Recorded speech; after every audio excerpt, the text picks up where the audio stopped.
Saindo um pouco do transporte, que é, digamos assim, o nosso principal foco de trabalho lá, né, e olhando de uma forma sistêmica e integrada, porque aí agora eu vou passar para a logística.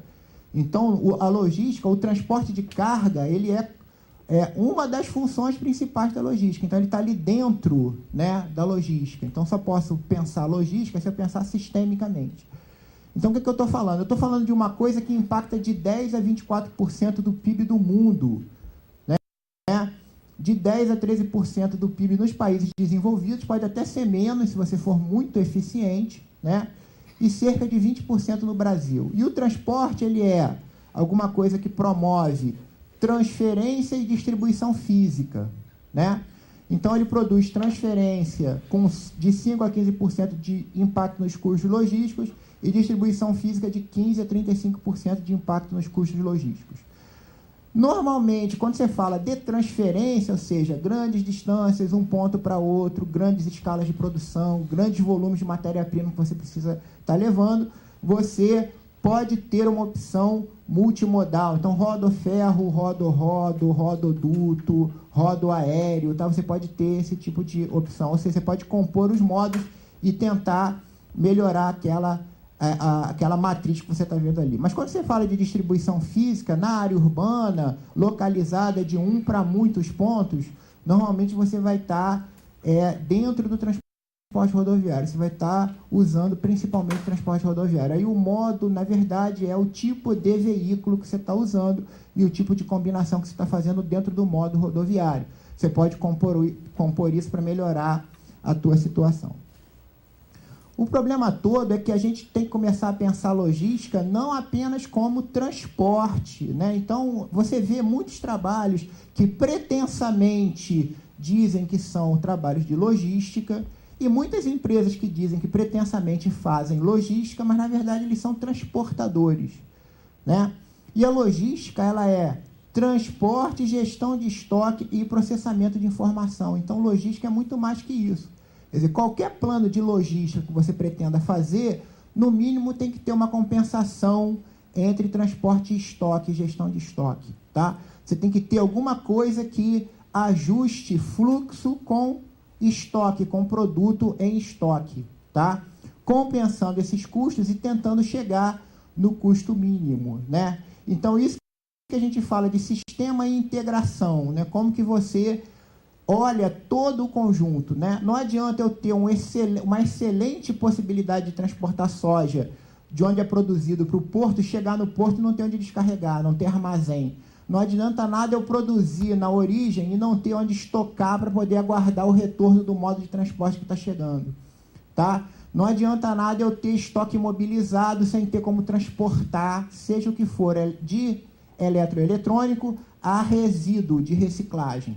Eu preciso botar esses caras no fluxo logístico, eu preciso jogar eles para o processamento. Então, eu preciso pensar transporte, eu preciso pensar estoque, que se você somar a gestão de estoque, que é custo financeiro, e armazenagem, monta ali 37%. Então, da mesma ordem, né? Você está falando de 1/3 transporte, 1/3 estoque e 1/3 resto, tá? Então, você tem que pensar nessas coisas. Plano de logística tem que ser plano de logística, não pode ser plano de transporte. Porque aí vai acontecer o seguinte, você vai ter uma situação de visão do poder público versus visão da iniciativa privada. Em qualquer empresa de produção, né, qualquer empresa que vá fabricar qualquer coisa e que precise que o produto dela flua, ela pensa nessa visão logística. Tá? Então, ela pensa que ela precisa de conexão e precisa de ter local para poder guardar o produto dela, para poder processar. Ela sempre está pensando como que ela vai otimizar a cadeia logística, considerando tudo, não apenas transporte. Agora, se ela não tem opção para embarcar, então ela vai embarcar no modo mais fácil que ela vem fazendo, rodoviário. Tá? Então, quem é o cliente do poder público, né? Para quem nós temos que estar oferecendo serviço? Quem que nós temos que atender? Você tem que ir lá e conhecer o problema deles. Qual é o teu problema? O que exatamente você precisa? De repente, ele não precisa de mais transporte, ele precisa de mais estoque. De repente, ele não precisa de levar para um outro lugar, ou de levar para o mesmo lugar que ele sempre levou. O Saul aqui é um defensor de que a gente não pode continuar mandando carga para Santos, cara. Tem que mudar o vetor. Tem que ir para outro lugar, tá? Então, a gente tem que mostrar esse tipo de coisa. E aí, como que você escolhe isso, né? Você está trabalhando desenvolvimento socioeconômico como indutor da oferta de transporte, né? Ou você está trabalhando transporte como indutor do desenvolvimento socioeconômico? Eu já tenho uma necessidade, já tenho um problema e eu preciso resolver. A maioria das coisas que a gente tem visto está na segunda opção, né? Na verdade, eu já tenho um entrave e eu preciso resolver o entrave. Mas será que já não chegou a hora da gente fazer um esforço maior e pensar também a parte de cima? Quer dizer, onde que a gente vai querer ir daqui a... E 2050?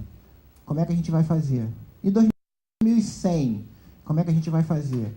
E resolver com os nossos próprios recursos, né? Isso, eu acho que isso é que é importante. Bom, o que a gente precisa, né? A gente precisa de tudo. Investimentos básicos é tudo, né? Precisa de tudo.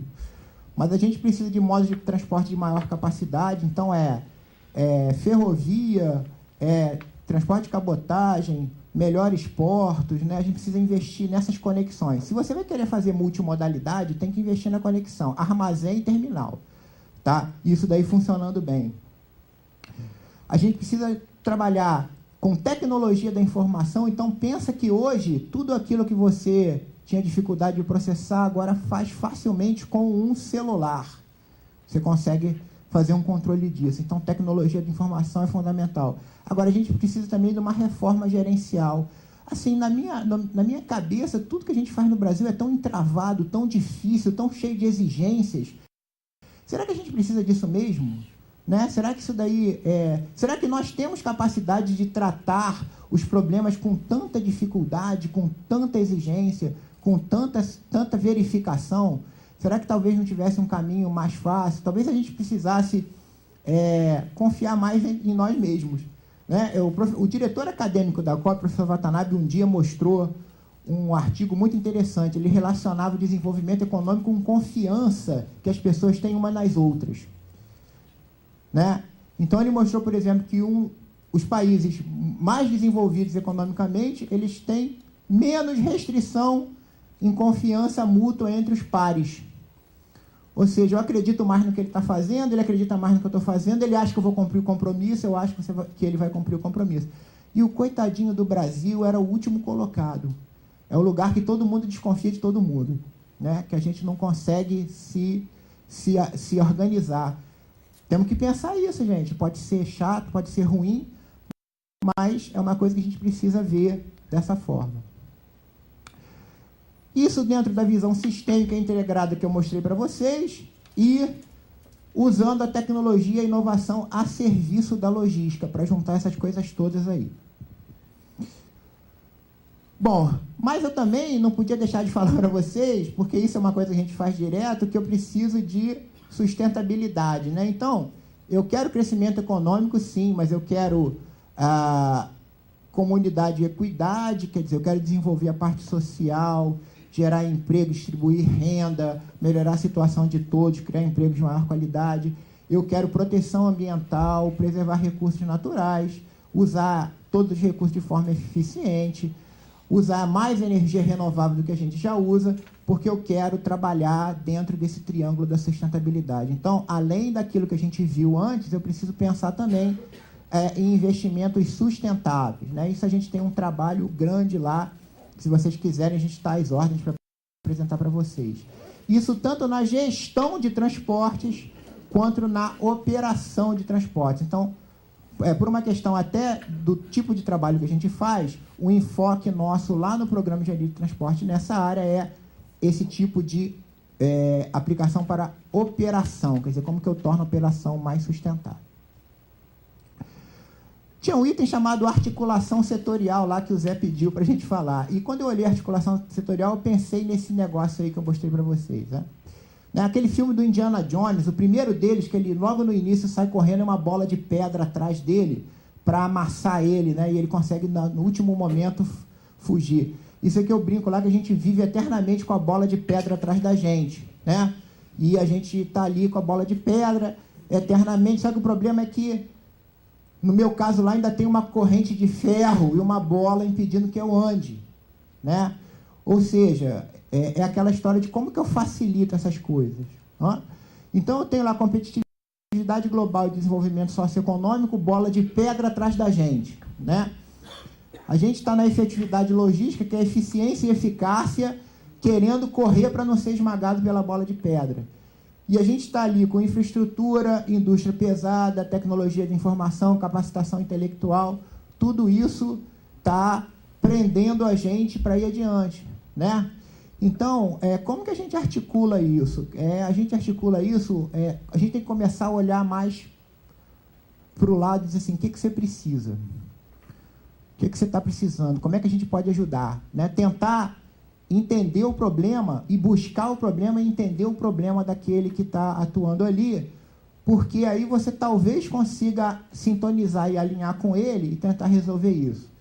Então, a gente precisa desenvolver capacitação aqui dentro, a gente precisa deixar de ser dependente de fora, desenvolver indústria, desenvolver bem de capital, desenvolver capital intelectual, isso tudo a gente tem que fazer imediatamente, né, para a gente poder não precisar importar trem da China, né, fazer essas coisas que a gente podia não ter deixado de fazer.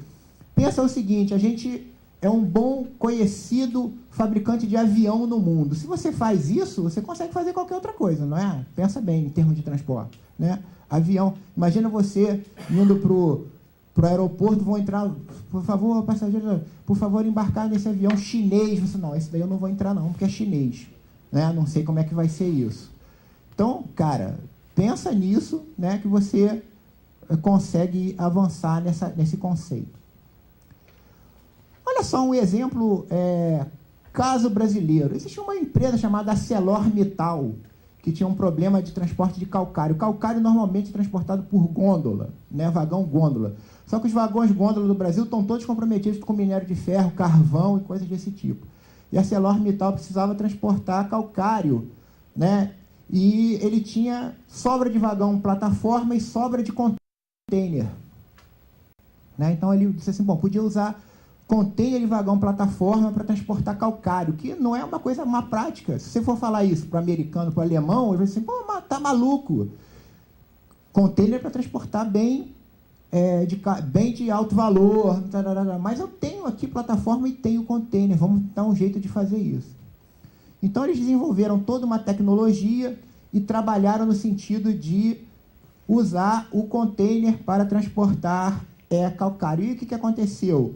A opção é melhor em custo, né? Ela é melhor em perdas, porque eu gero menos finos, eu manipulo menos o calcário. Na verdade, eu coloco o calcário dentro de um filme, dentro do container, na origem. A partir daí, só o container é manipulado, no destino ele é deixado direto na siderúrgica, eu perco o pó do calcário, não se transforma em menos pó, então eu tenho menos perda, menos custo. Eu tenho todos os itens bons em termos de aspectos ambientais. Isso daí não é estimado, não. Isso aí foi medido na operação que já está funcionando há 2 anos na linha da ArcelorMittal. O único problema que eu tenho ainda aqui é que o tempo ele é um pouco maior do que o tempo rodoviário, porque o rodoviário eu embarco de um lado e jogo do outro, não tenho terminais, né?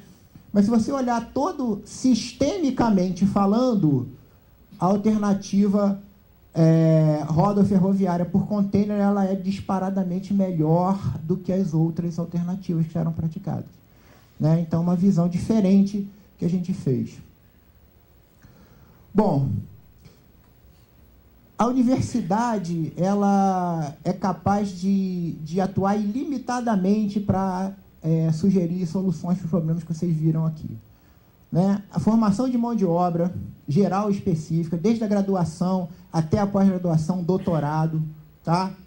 Desenvolvimento de equipamentos, a gente tem o exemplo da COP e todas as outras universidades federais, estaduais, particulares, trabalhando para desenvolver equipamentos, tecnologia, sistemas, né? Aprimorar a capacidade intelectual e promover comunicação com a sociedade, quer dizer, tentar, então, ver o que está acontecendo, o que a gente precisa fazer. para atendimento às necessidades específicas do Brasil. Quer dizer, nós temos características próprias nossas. A gente tem que começar